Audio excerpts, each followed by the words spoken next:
I am Rashmi, your Hindi teacher. बेटा आज हम लोग कक्षा 7वीं का पाठ 5 मिठाई वाला पढ़ेंगे। इस पाठ के जो कहानीकार हैं उनका नाम है भगवती प्रसाद वाजपेयी। यह कहानी भगवती प्रसाद वाजपेयी जी द्वारा रचित है। इस कहानी में उन्होंने एक पिता का बच्चों के प्रति प्रेम भाव दर्शाया है कि किस तरह से एक पिता अपने बच्चों को खोने के बाद अन्य बच्चों में उस खुशी की तलाश करता है कि यदि किसी भी पेरेंट्स का कोई बच्चा लॉस्ट हो जाता है, ठीक है, गुम हो जाता है या खो जाता है, यानी कि दुनिया से चला जाता है, तो किस प्रकार से जो पिता होता है वो दूसरे बच्चों में उस खुशी को ढूंढते हैं, तलाशते हैं। इस कहानी में बेटा कि जो खिलौने वाला होता है वह नन्हे जो बच्चे होते हैं, छोटे छोटे, उनसे पैसे लेके तथा उन्हें खिलौने दे वह फिर वहां से गीत गाता हुआ चल पड़ता है। ठीक है, वो गीत है वो मीठे मीठे स्वरों में गाता है, गलियों में घूमता है और कहता है बच्चों को बहलाने वाला खिलौने वाला आ गया है, जिसकी आवाज सुनकर आसपास के जो मकान होते हैं उनमें से छोटे बड़े जो भी छोटे छोटे बच्चे हैं, युवती हैं, सारे जान की उसको देख के देखने लग जाते हैं। बच्चे उछल पड़ते हैं, ठीक है, कि खिलौने वाला आ गया है। जो खिलौने वाला बच्चे होते हैं उसके आसपास उसको घेर लेते हैं, झुंड सा बना लेते हैं। तब वह जो खिलौने वाला होता है वहीं बैठकर खिलौनों की पेटी खोल देता है। बच्चे होते हैं वो खिलौने देखकर पुलकित मीन्स खुश हो जाते हैं। वे पैसे लाकर खिलौनों का मोल भाव करने लगते हैं कि ये कितने का है, वो कितने का है, ठीक है, इसका दाम क्या है, उसका क्या है। खिलौने वाला होता है जो बच्चों को देखता है, उनकी नन्ही उंगलियां, छोटी छोटी उंगलियां होती हैं, ठीक है, उसमें से पैसे ले लेता है। और जो बच्चे कहते हैं कि मैं ये खिलौना दे दो, जो भी खिलौने की वो इच्छा करते हैं वो उनको दे देता है। और बच्चे खिलौने लेके उछलने कूदते यानी कि पूरी मस्ती से झूमने लग जाते हैं। फिर वो खिलौने वाला बाद में उसी प्रकार गाकर कहता है कि बच्चों को बहलाने वाला खिलौने वाला, ठीक है, आ गया है। और जो आसपास के मकान होते हैं उनमें से बच्चे बाहर निकलते हैं ताकि वह उस खिलौने वाले के खिलौने दे सकें और उससे खिलौने ले सके, क्या देके, पैसे देकर। और उधर एक राय विजय बहादुर के बच्चे भी एक दिन खिलौने लेकर घर आए। वे 2 बच्चे थे, उनका नाम था चुन्नू और मुन्नू। चुन्नू जब खिलौने ले आए तो बोला मेला घोला कैसा शुदल है। मुन्नू बोला और देखो मेला कैसा शुदल है। जन की छोटे बच्चे अपनी आवाज में बातें करते हैं, जैसे छोटे बच्चे उनका जो टॉकिंग होती है जब डिस्कस करते हैं थोड़ा तुतलापन सा होता है ना उनकी आवाज में, वैसे ही वो कहता कि मेरा कितना सुंदर है और दूसरा कहता कि मेरा भी बहुत ज्यादा सुंदर है। 6 महीने के बाद में नगर मतलब जो उस एरिया में 2-4 दिनों से एक मुरली वाले के आने का समाचार फैल गया। ठीक है, यानी कि उसने आना, उसके बारे में चर्चा होने लगी। लोग कहने लगे कि भाई मुरली बजाने में वह एक ही उस्ताद है, यानी कि सुपर है। कि एक आदमी पहले खिलौने के रूप में आता है, वह मधुर स्वर में बच्चों को बहलाने वाला है। खिलौने वाला गाकर सुनाता है। सभी बच्चे उसके खिलौनों पर रीझ कर अपनी तोतली आवाज में भाव पूछते हैं। नन्हे बच्चों से पैसे लेकर तथा उन्हें खिलौने दे वह फिर वहां से गीत गाता हुआ चल पड़ता है। जो राम विजय बहादुर के बच्चे थे चुन्नू और मुन्नू, वह एक दिन खिलौने लेके आए। ठीक है, वो जो उसकी माँ होती है रोहिणी, वो इतने सुंदर और सस्ते खिलौने देख के सोचने लगते कि वह इतने सस्ते खिलौने कैसे दे गया। फिर उधर से एक व्यक्ति होता है, उसने पूछ लिया कि कैसा है वह मुरली वाला, मैंने तो उसे देखा नहीं। और उसमें उत्तर मिलता है, रिप्लाई आता है कि उम्र तो उसकी अभी अधिक नहीं होगी, अधिक मतलब ज्यादा नहीं है, यही 30-32 साल का होगा। दुबला जन की पतला सा है, गोरा है, ठीक है, उसने साफा बांधा हुआ है, वह खिलौने बेचा करता है। बार बेटा जो रोहिणी होती है उसने मुरली वाले का की स्वर सुना होता है कि खिलौने वाला भी इसी तरह गा कर खिलौने बेचा करता था। रोहिणी अपने पति विजय बाबू के पास गई और उसको कहती है कि जरा उस मुरली वाले को बुलाओ तो चुन्नू मुन्नू के लिए ले लूं। ठीक है, वह उसकी आवाज को पहचान जाती है और कि यही खिलौने वाला है। रोहिणी ने अपने पति के द्वारा इस मुरली वाले को बुलाया, कि उसने अपने पति को बोला कि उसको बुला दो, तो फिर वो आ जाता है। तो उसने अपने बच्चों के लिए मुरली खरीद लेती है। फिर उसे देख बच्चों का समूह खुश हो जाता। समूह होता है जो ग्रुप बना होता है बच्चों का इकट्ठ। ठीक है, सारे बच्चे उसकी तरफ आस पास में बैठ जाते इकट्ठे होकर। और मुरली वाले ने सभी बच्चों को देने के बाद उस बच्चे को भी मुफ्त में मुरली दी, जिसके पास पैसे नहीं थे, कि वह बहुत ज्यादा अच्छा इंसान था। बाबू होते हैं वो कहते हैं कि जल्दी से मुझे 2 मुरलियां दे दो। फिर वे मुरलियां लेकर मकान के भीतर मीन्स अंदर चले जाते हैं। मुरली वाला देर तक उन बच्चों के झुंड में मुरलियां बेचता रहता है। उसके पास कई रंगों की मुरलियां होती हैं। बच्चे जो रंग पसंद करते हैं मुरली वाला उसको वही मुरली निकाल कर दे देता है कि ये बड़ी अच्छी मुरली है, तुम यही ले लो बाबू। राजा बाबू तुम्हारे लायक तो बस यही है।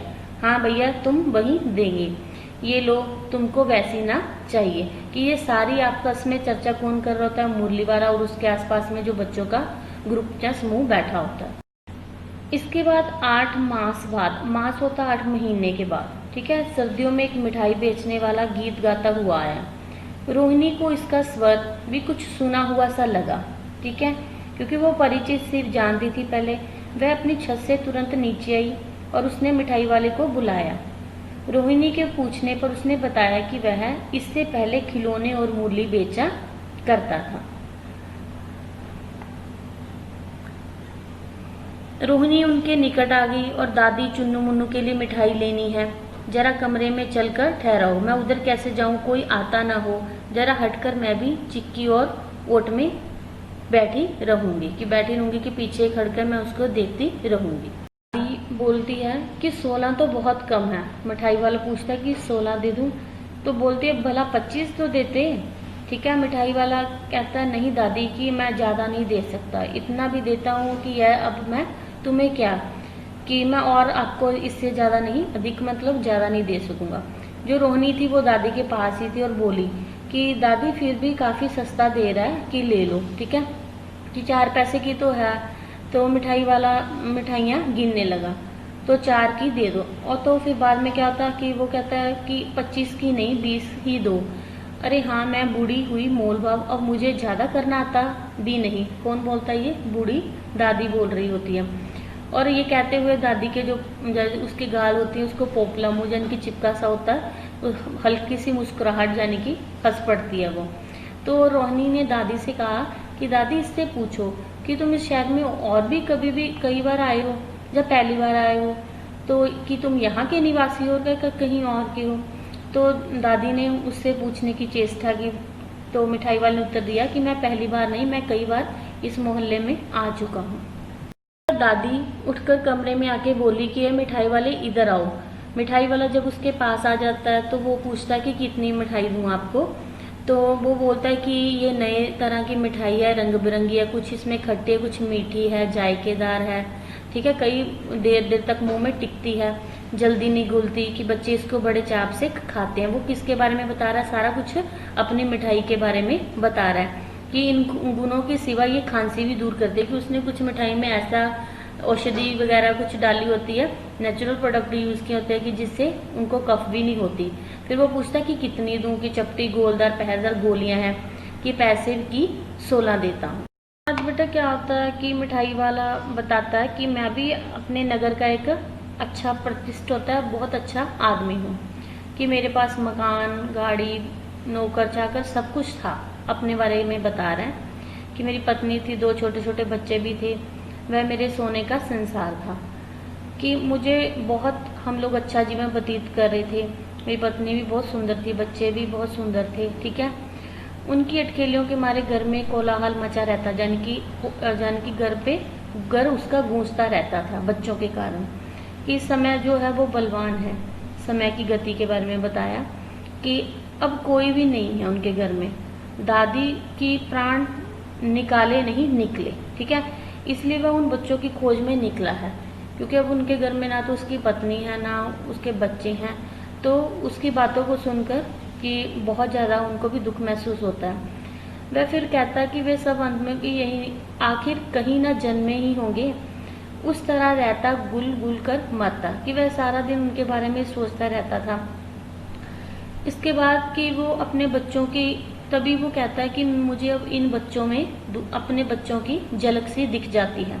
ऐसा कहता कि ऐसा जान पड़ता है कि जैसे वे इन्हीं में उछल उछल कर हंस खेल रही हों, कि पैसों की कमी थोड़े ही है, आपकी दया से पैसे तो काफ़ी है, जो नहीं इस तरह उसी को पा जाता हूँ। तो फिर जो रोहनी ने अपने मिठाई वाले की ओर देखा तो उसकी भी आंखें आंसुओं से भर जाती हैं उनकी बातों को। जो दोनों बच्चे होते हैं चुन्नू और मुन्नू, कि जो खिलौने जब वो ले लेते हैं उनको लेके वह बहुत ज़्यादा खुश हो जाते हैं। उनकी जो माँ होती है उसका नाम रोहिणी होती है। वो कहती है कि इतने सुंदर और जो सस्ते खिलौने देखकर वो सोचने लगती है कि खिलौने वाला उनको ये खिलौने इतने सस्ते कैसे दे गया। उसको इस चीज़ पे हैरानी होती है। बाद में फिर चुन्नू मुन्नू भी आ जाते हैं और रोहिणी से लिपट कर उसका आंचल पकड़ कर बोले कि अम्मा मिठाई, बच्चे जैसे बोलते हैं, ठीक है, कि मिठाई है क्या, मुझसे लो। यह कहकर तत्काल कागज की 2 पुड़ियाँ, ठीक है, जो मिठाई से भरी होती हैं, वो चुन्नू मुन्नू को मिठाई वाला दे देता है। और रोहिणी ने भीतर से जो पैसे होते हैं वो फेंक देती है, कि ठीक है, उनको पकड़ा देती है, यानी कि दे दो, दादी को बोलती है। मिठाई वाले ने पेटी उठाई और कहा कि इस बार ये पैसे मैंने नहीं लेने, और वो चल पड़ता बाहर की ओर, ठीक है। दादी बोली अरे नहीं, ये पैसे तो तुमको लेके ही जाने पड़ेंगे। मिठाई वाला कहता है कि मैंने लेके नहीं जाने, और दादी बोलती है कि आपको लेके ही जाने होंगे। तब तक आगे फिर सुनाई पड़ा उसी प्रकार जो मृदुल स्वर में, कि बच्चों को बहलाने वाला मिठाई वाला। फिर वो बार बार वही, जब वो स्टार्टिंग में आता था जैसे ये वर्ड बोलता था कि बहलाने वाला आ गया, मिठाई वाला आ गया, और तब भी उसने अपनी पेटी उठाता है और आगे की ओर चला जाता है। तो इसमें बेटा यही बताया हुआ कि मिठाई वाला, जैसे उसके नाम से तो हमें ऐसा लगता है कि ये मिठाइयाँ बेचता होगा, ठीक है, परंतु ये स्टार्टिंग में जैसे बताया था कि ये बांसुरियाँ, रंग बिरंगी बांसुरियाँ बेचने के लिए मोहल्ले में आता था। और इन बाकी बच्चों में ही ये अपने बच्चों को ढूंढता था, क्योंकि इसकी पत्नी और बच्चे इसके पास नहीं थे, तो उन बच्चों में ही अपने बच्चों की खुशी को ढूंढता था। और फिर लास्ट में जो चुन्नू मुन्नू होते हैं उनको कागज की पुड़ियों में मिठाई बिना पैसे दे के ही चला जाता है। और इसके जो राइटर हैं वो, उनका नाम है भगवती प्रसाद वाजपेयी, ठीक है। इसमें कुछ कठिन वर्ड आए थे, कठिन वर्ड यानी कि डिफिकल्ट वर्ड थे, वो मैं आपके साथ डिस्कस कर रही हूँ। जैसे मैला होता है, मेला, मेरा, गोला, गोड़ा, ठीक है। मादक होता है मस्त, कैसा, कैसा, शदल, जैसे बच्चे बोलते हैं मेरा भी बहुत शदल है, सुंदर है, सुंदर बोलते हैं उसको, ठीक है। उस्ताद, कुशल, कंठ होता है गला, स्मरण, याद, छज्जा होता है जैसे छत का आगे वाला भाग, दुअन्नी, 2 आने होते हैं, और सुथनी पजामा को बोलते हैं, ठीक है। मुरली होता है मुरली, चेष्टा, कोशिश, कोलाहल होता है शोर, ठीक है, जैसे साउंड होती है लाउडली, चेष्टा, कोशिश। पोपलामो, जैसे दादी का मुंह पिचका हुआ था ना, उसको बोलते हैं पोपलामो, जिसमें दांत ना हो, ठीक है। इसका मतलब इसका, हम, लेंदे, लेंगे। धन्यवाद।